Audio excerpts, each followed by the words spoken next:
There are people who love darkness more than they love light, right? Servants of Satan, like that, those works of the devil, like these are real things that exist in the world.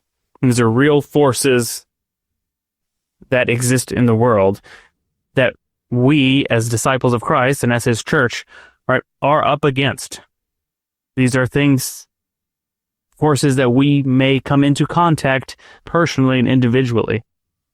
And the message Joseph was receiving here is that that's what was happening to him.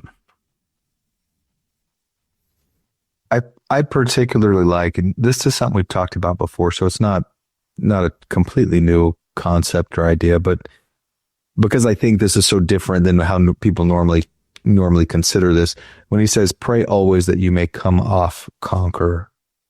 We've talked about in previous episodes how prayer is essentially it's an ordinance that you are personally authorized to participate in, that allows you to commune with the Lord, commune with the Father. And it's like, well, how does that make sense? Well, it's kind of like, the Lord gives you procreative powers. All of his children have been given that. That is clearly a sacred gift and ordinance, if you will, that we are authorized to participate in under the right circumstances, and that's something all people have access to.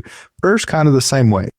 It's kind of this global or broad ordinance that all of God's children are authorized to participate in. And yet we don't consider it that way. And a lot of times we look at prayer as if we have a checklist mentality. We view prayer as almost like a burden, it's like an encumbrance on us. Like, oh, I need to pray. I haven't prayed yet, And honestly, you're not going to get a lot out of that. I mean, I guess something's better than nothing, but that's not the intent. Like, that's not the point. As opposed to, if you consider the ordinances we perform in the temple, like we try to go with the right heart, the right mind, the right spirit with this, with real intent.